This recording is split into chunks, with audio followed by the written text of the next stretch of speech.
que nós vamos ver agora, eu não conhecia esse cara aqui. Como é que é o nome aí? Coloque aí no chat pra mim.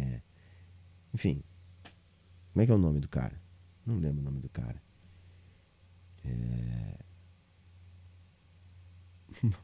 Marcelo Haddad. Diz aqui que é historiador, mas já me disseram que é padre. É Marcelo Andrade o nome do cara, tá? Então é isso, nós vamos reagir a esse tal de Marcelo Andrade, tá aqui se apresentando como historiador, já me disseram que é padre, não sei se é padre, tá? Aqui tá dizendo que é historiador. Enfim, é um corte desse cara aqui que se chama Marcelo Andrade, de uma entrevista que ele deu no podcast A Deriva, lá com o Petri, tá? E qual é o título do corte? Olha que coisa radioativa. Historiador afirma que Hitler era socialista e Petri questiona a contradição.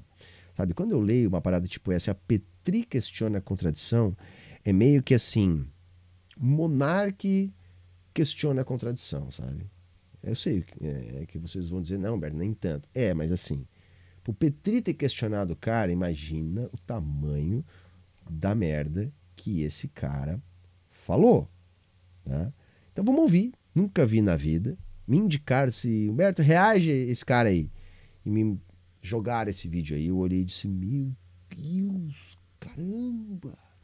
Que coisa medonha, velho. Que coisa medonha. Então, vamos pro vídeo.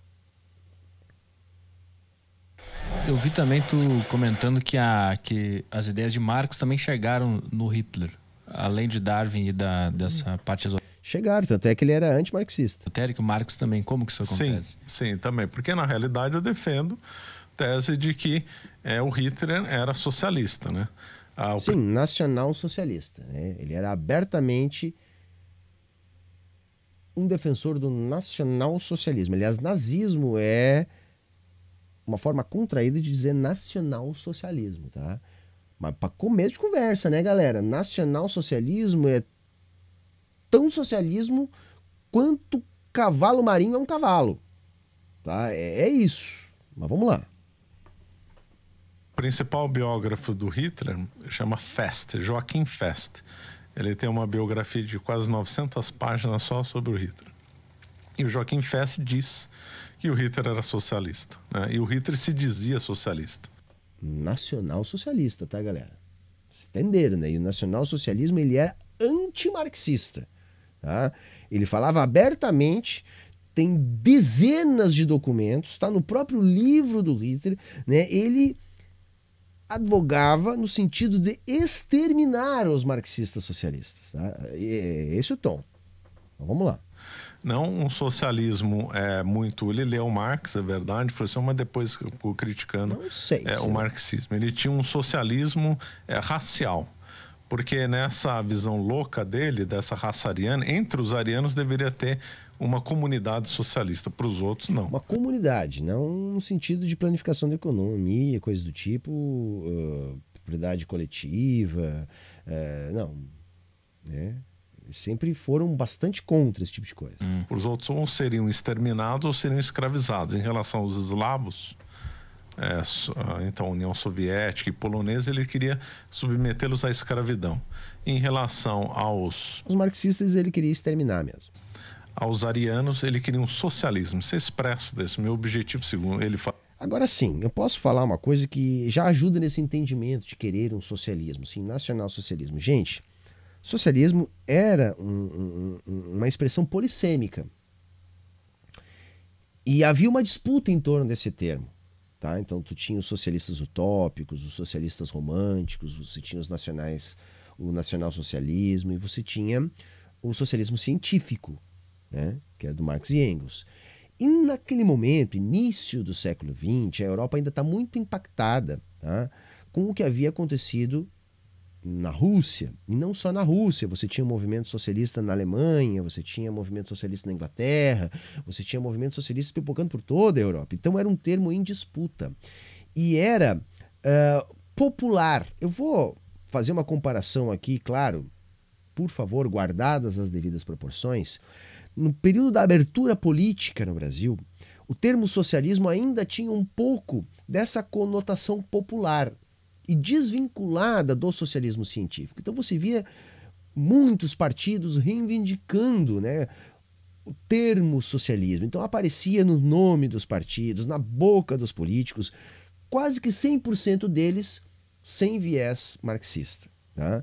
Isso no tempo do nacionalsocialismo na Alemanha, né, do fascismo na Itália, era muito mais potente, de modo que as lideranças políticas disputavam esse termo junto da classe trabalhadora, não porque tivessem necessariamente o interesse de defender a classe trabalhadora, mas porque tinham o interesse de cooptar a classe trabalhadora. Né? A ideologia nacionalsocialista do Hitler era uma ideologia da extrema-direita, portanto, anticlasse trabalhadora, que defendia a manutenção das relações de produção e o aprofundamento dessas mesmas relações de produção, no sentido de garantir uma Alemanha grande e vitoriosa. Tá? Então, havia um componente nacionalista ainda produzido pela derrota da Primeira Guerra, que vai ser potencializado, então já tinha todo aquele caráter nacionalista construído na Primeira Guerra, potencializado por um revanchismo, né, que já havia também em relação à França antes, mas que agora se torna um revanchismo contra os vencedores que impuseram aquilo que os alemães chamavam de o Ditado de Versalhes, que é como eles chamavam o Tratado de Versalhes. Vamos seguir. Falando Hitler, é socializar os homens. Um dos braços direitos dele, o Goebbels era marxista clássico. Era bolchevique. O que é? Bolchevique. Bolchevique. Goebbels era bolchevique. Sabe o que teria acontecido com o Goebbels se ele fosse bolchevique? Primeiro que ele nunca ia ter sido um oficial nazista, tá? E segundo que ele teria sido preso e morto, porque era assim que eles tratavam os marxistas. Isso é uma bobagem, tá? Isso é uma coisa assim, ó. Isso é picaretagem. Por isso que eu disse, esse senhor aí é um picareta. Picareta. Eu não sei se ele é de fato historiador, que nem tá no título aqui do podcast do Petri, mas se ele é um picareta falar uma coisa dessa. Tá? Porque, olha, isso é pior que as fanfarronices espalhadas pela direita. Quando o Lenin morreu, o Goebbels falou, morreu a segunda pessoa mais importante na história nos últimos 300 anos. O primeiro era o primeiro, eu não lembro quem que era, o segundo era o Lenin. Ele elogiando o Lenin, o Goebbels. Confia. Atitude correta, camarada. Confia. Obrigado, camarada. Mas assim, confia. Confia, é isso. O Goebbels era marxista, o Goebbels era o Hitler era... E outra, assim, isso provavelmente é mentira, tá? Assim, havia um respeito do Terceiro Reich pelo Stalin. Tá? Havia um respeito pelo Stalin. Porque, tanto que o Ribbentrop-Molotov lá, que é o Pacto de Não Agressão, foi justamente porque o Hitler achava que era mais fácil ele dominar a Europa do que ele invadir a União Soviética. Coisa que ele só vai fazer depois que ele achava que não tinha mais como perder. E foi justamente aí que ele perdeu. Porque até então, a gente divide a história da Segunda Guerra Mundial em 3 momentos. Um momento inicial, que são as vitórias do eixo, né? Um momento de equilíbrio de forças e um momento das derrotas do eixo. A grande virada vai ser a cagada da Operação Barbarossa, que é a invasão da União Soviética pela Alemanha. Tá? Porque até então ele conseguiu, com o Pacto de Não Agressão, iludir, né? E ganhar tempo. Por que eu digo iludir? Porque havia, gente, antes da Segunda Guerra ali, uma situação que estava acontecendo assim. A desorganização do capitalismo estava exigindo um esforço de reconstrução do capitalismo, lá depois da crise dos anos 30. E quando o Hitler ascende ao poder, ele começa uma política de agressão dentro da Europa, né, a regiões adjacentes. Começou a burlar o Tratado de Versalhes, como, por exemplo, ampliar suas forças armadas, ultrapassar aquelas restrições impostas pelo tratado. E do outro lado, o Ocidente vinha fazendo uma política de apaziguamento, tá? Fazendo de conta assim, não, deixa. Mas agora ele anexou os Sudetos. Agora não sabemos o quê. Deixa, não, faz de conta que a gente não tá vendo. Faz de conta que ele não tá construindo exército, que ele não tá se armando, que ele não tá atacando os outros. Por quê? Porque o discurso dele era tão antissocialista, tão anti-União Soviética, que ele dizia abertamente que iria invadir a União Soviética. Então, na cabeça dos ingleses, dos franceses, ele estava fazendo aquilo, mas ele ia invadir a União Soviética. É isso que ele ia fazer. Ele ia invadir a União Soviética. Do outro lado, a União Soviética também estava vendo isso. E também precisava se preparar. Nós temos que ver que é o seguinte, havia um processo complicado na União Soviética, né? Guerra civil, construção do socialismo, uma necessidade de expansão das forças produtivas, e havia uma ameaça de guerra, porque eles sabiam que o Hitler queria invadir a União Soviética, porque ele era antissocialista. Então também era negócio para a União Soviética ganhar tempo neste processo. Quando surge a oportunidade de firmar um pacto de não agressão, que não foi exclusivo com a União Soviética, esse tipo de acordo, ou algum tipo de acordo, a Alemanha acabou firmando com quase todos os países da Europa, inclusive com os Estados Unidos, mas havia também esse pacto. De modo que, para a União Soviética era interessante porque ganhava-se tempo, uma vez que era certo da invasão, porque o Hitler dizia isso fazia parte da doutrina do nazismo. Então a União Soviética ganhou tempo para se armar e, com isso, houve um despiste. Porque o Hitler estava se armando, não se sabia do pacto, afinal de contas ele era secreto, e o Ocidente achava que o Hitler estava se armando para invadir a União Soviética. O Hitler se arma e invade a França. Invade a Polônia e depois invade a França. Né? Foi isso que aconteceu ali. Essa era a perspectiva. Era um socialismo doentio, racial. Né? Doentio, embora o Hitler expropriou empresas, confiscou lucro. Somente depois do esforço de guerra. Se a gente fizer uma pesquisa, tá? Tanto na experiência fascista com Mussolini, quanto na experiência do nazismo com Hitler, nós tivemos 2 grandes processos de privatizações. Tá? O primeiro grande processo foi na Itália e logo em seguida, mais ou menos na mesma época, na Alemanha. Tá? Então, assim, eles sempre foram pró-mercado. Sempre foram pró-mercado. Só vai haver incorporação de empresas, planejamento de economia, compra estatal, já durante um período de esforço de guerra. Esforço de guerra, gente, é uma forma da gente chamar aquilo que acontece quando o Estado, tá, num momento de guerra, ele intervém diretamente na economia capitalista a fim de conseguir produzir emergencialmente aquilo que ele está demandando para a guerra. Então, a gente precisa bala, precisamos produzir bala, cartuchos, né, para armas de fogo. Não, precisamos de tanque de guerra. Ah, não, mas a gente produz caminhão. Não, agora tu vai produzir tanque de guerra. Isso é imposto às empresas. Tá? Por quê? Porque há aí um contexto de esforço de guerra. Então o Hitler vai fazer isso. Mas a gente vai observar a mesma coisa na Inglaterra, por exemplo. Né? Na França, nos Estados Unidos. Em todos os momentos que você vai ter um esforço de guerra, esse tipo de medida vai acontecer. E nem por isso esses governos eram menos capitalistas. Mas é que aí é uma questão de guerra, que é ou fazer isso ou tomar pau na guerra. Tá? É nesse sentido que vai haver isso que ele falou. Fora disso, não. Em tempos de temperatura e pressão normais, nós tivemos grande apoio da burguesia industrial, bancária, e tivemos processos de privatizações, tá, nas experiências do nazifascismo. O Cruz, né? Ele fez um programa socialista na Alemanha. Mas era um socialismo estranho, um socialismo místico. Um socialismo que não era socialismo científico, socialismo místico. Não, nacional-socialismo é o nome, tem nome a porra. Nacional-socialismo, que você pode chamar pelo nome mais conhecido, se você quiser. Tá? Nazismo mesmo, é isso que foi implementado na Alemanha pelo Hitler. Todo mundo sabe, seu charlatão picareta. Socialismo racial, tribal. Né? Ele também usa um outro termo, socialismo ou comunidade tribal, não lembro mais. Agora o Goebbels era o socialista clássico, de defensor de Marx, Lenin e tal.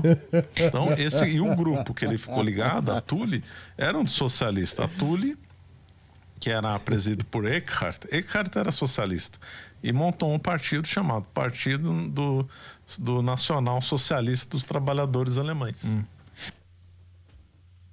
Pois é. Esse era o nome do partido do Hitler, caralho!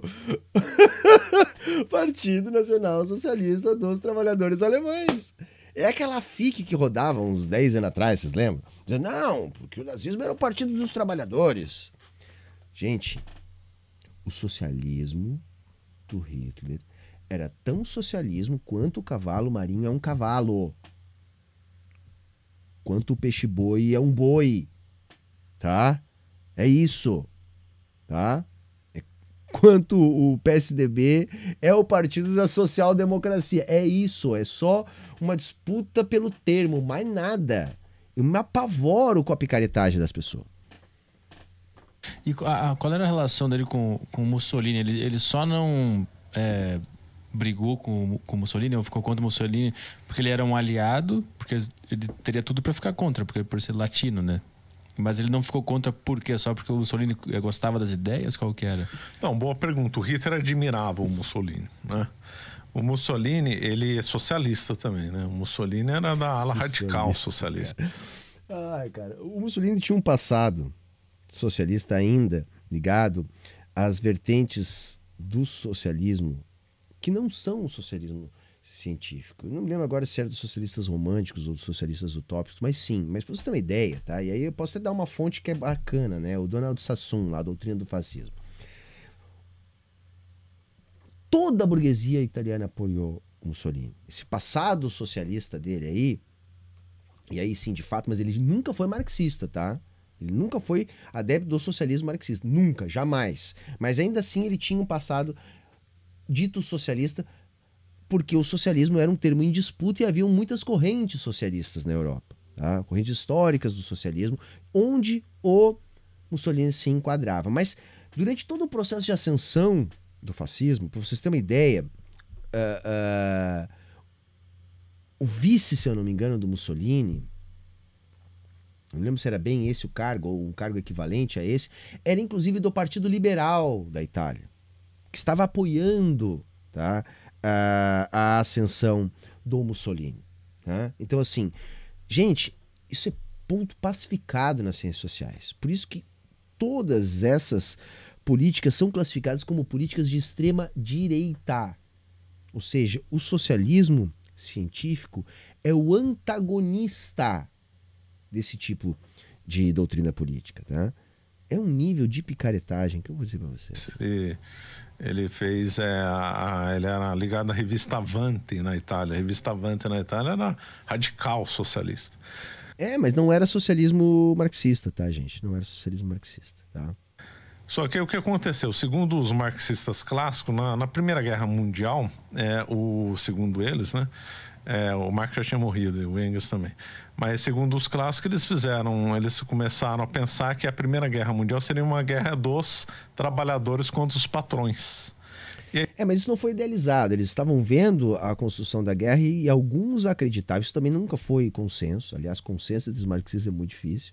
Mas, assim, havia uma expectativa de aproveitar, né, a guerra, o desarranjo imperialista para fortalecer a luta proletária.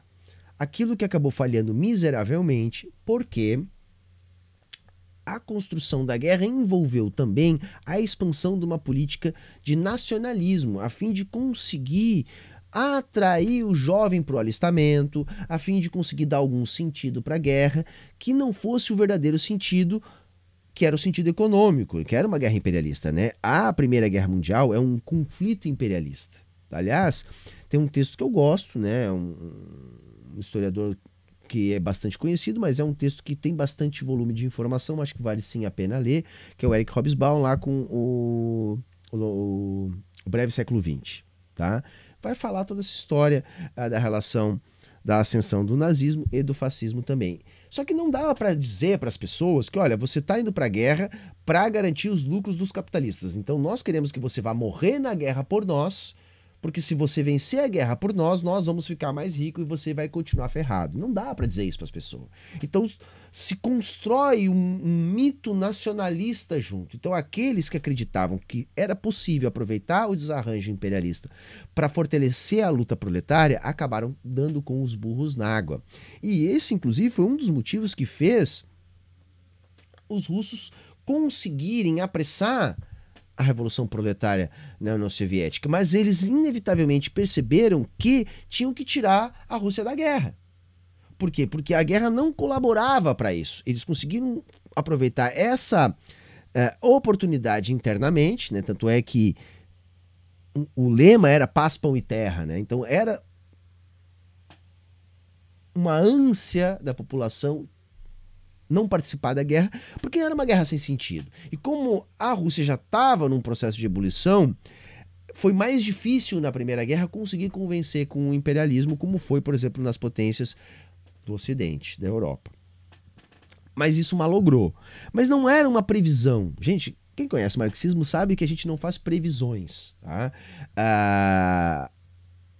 Era interpretado como uma janela de oportunidade, tá? Que não deu certo. Esse viu que não, que foi uma guerra entre nações. Então, um trabalhador francês lutou contra outro trabalhador alemão. Então, caiu por terra esse argumento de haver uma revolta mundial na Primeira Guerra Mundial. O Mussolini, então, e outros, o Lenin também, mas o Lenin não falou, olha, vou fazer um nacional-socialismo. Alguns perceberam, então Sim, vamos... porque o Lenin era marxista, né? Então ele não ia implantar um regime nazista, né? Faz todo sentido, inclusive. Abandonar a ideia do universalismo e vamos fazer o nacional-socialismo, montar o socialismo na nossa nação. Porque o Marx, ao contrário... Que picareta, cara. Olha o que ele está dizendo. Ele está dizendo que o nacional-socialismo é o socialismo num país só. É inacreditável o nível de picareta, cara. Que às vezes é divulgado, ele queria uma revolução mundial e não uma revolução local. Evidentemente, né? Ia começar em algum lugar, óbvio, né?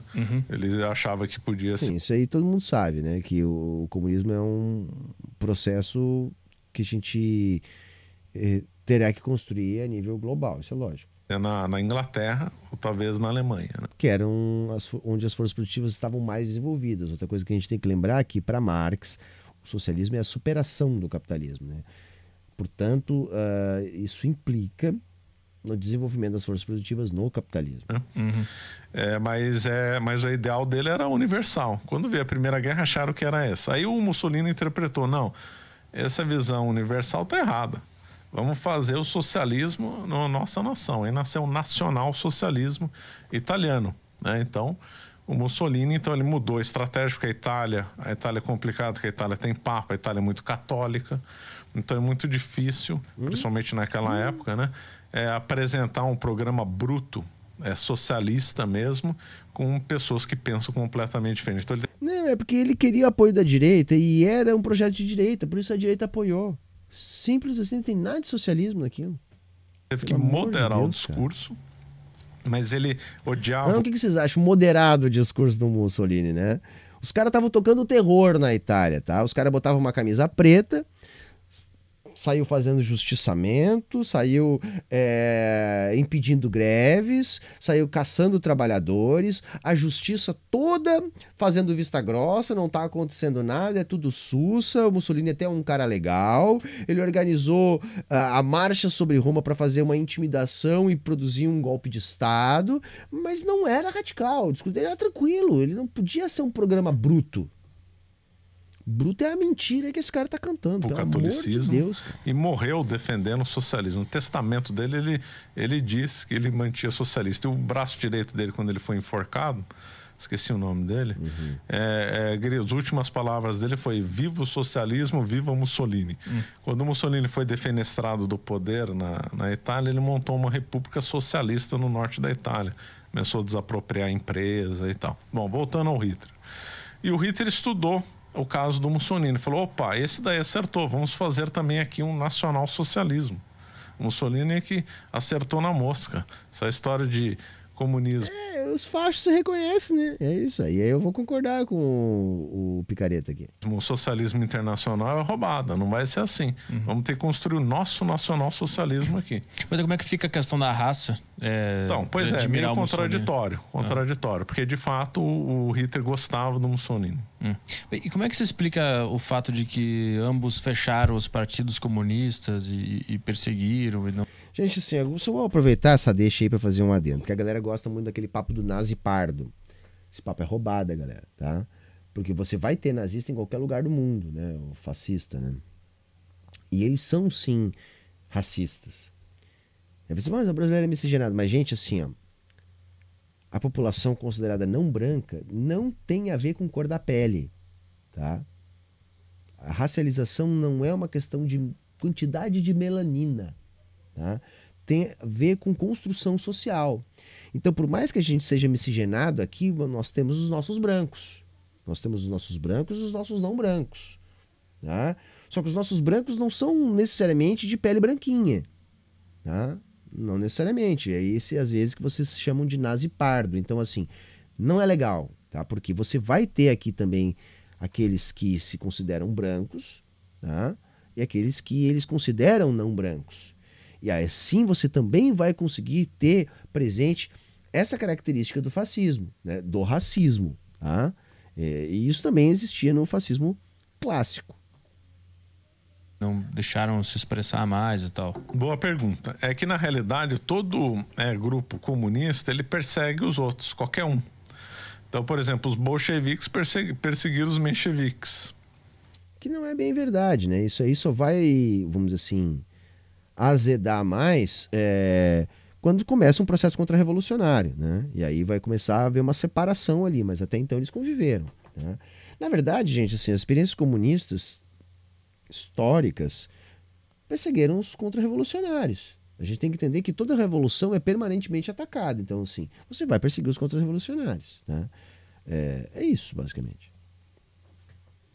O Stalin, quando se consolidou no poder, matou todo mundo que pensava contra ele, inclusive outros comunistas. Uhum. Então é natural, quando a revolução avança, ela se radicaliza.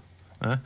E aí, então aquele que ganha um comando, seja um comunista mais radical, um pouco menos, ele tende a eliminar qualquer opositor, seja comunista... mas assim, ó, olha a bobagem que o cara tá falando. Gente, o nacionalsocialismo, tá, defendia a propriedade privada. O socialismo científico quer acabar com a propriedade privada. Você consegue entender o tamanho da diferença? Então é lógico que o nazifascismo, sendo um movimento radical, ou melhor, um movimento extremista no sentido de extremar o capitalismo, eles vão tomar medidas extremas para defender a propriedade. Nesse sentido, eles vão ser extremamente contra os socialistas científicos por causa da defesa da propriedade. Nós temos que entender assim, por que a gente classifica o nazifascismo como extrema-direita? Porque eles são capazes de medidas extremas para defender o capitalismo, para defender a propriedade privada. Né? Então é nesse sentido que os comunistas são seus inimigos naturais, porque os comunistas querem acabar com a propriedade privada. Você consegue compreender isso? Não é difícil, né? É só o nosso picareta aqui que não consegue. Ou não. Uhum, né? Entendi. Então o Lenin perseguiu os mencheviques, o Stalin perseguiu literalmente todo mundo que fosse contra ele, pouco importa a origem. O Mao Tse Tung também perseguiu, Fidel Castro perseguiu também, outros comunistas, como, se não me engano, Uber Matos. Uber Matos era um comunista histórico de Cuba, grande teórico, escritor, apoiou o Fidel Castro. Quando o Fidel Castro assumiu o poder, ele acabou com o Uber Matos. Quando racha entre eles, ele tem o Trotsky na Rússia, né? Que foi... Trotsky, então, o Stalin mandou matar o Trotsky. Onde é que estava o Trotsky? O Trotsky estava lá, tentando entrar nos Estados Unidos para conseguir colaborar com o processo contra-revolucionário. Quer dizer, o cara estava literalmente organizando, né, uma invasão da União Soviética. Era isso que ele estava organizando, desde o momento que ele não conseguiu se fazer o líder. É isso que ele estava fazendo. Ele estava pautando aqueles que queriam destruir a União Soviética. Você queria o quê? Você queria que acontecesse o quê com ele? Trotsky. Então é natural que vai se radicalizando. Então é por isso. O Hitler, de fato, matou comunistas e o Mussolini perseguiu outros também. Eu falei, hein, gente? Eu falei que era gimaço. Gimaço full. Falei que era gimaço full, mas deu pra tancar. Eu ia tancar mais um outro, mas vou ficar por aqui. Vamos encerrando por aqui hoje. Né? Gimo demais, né?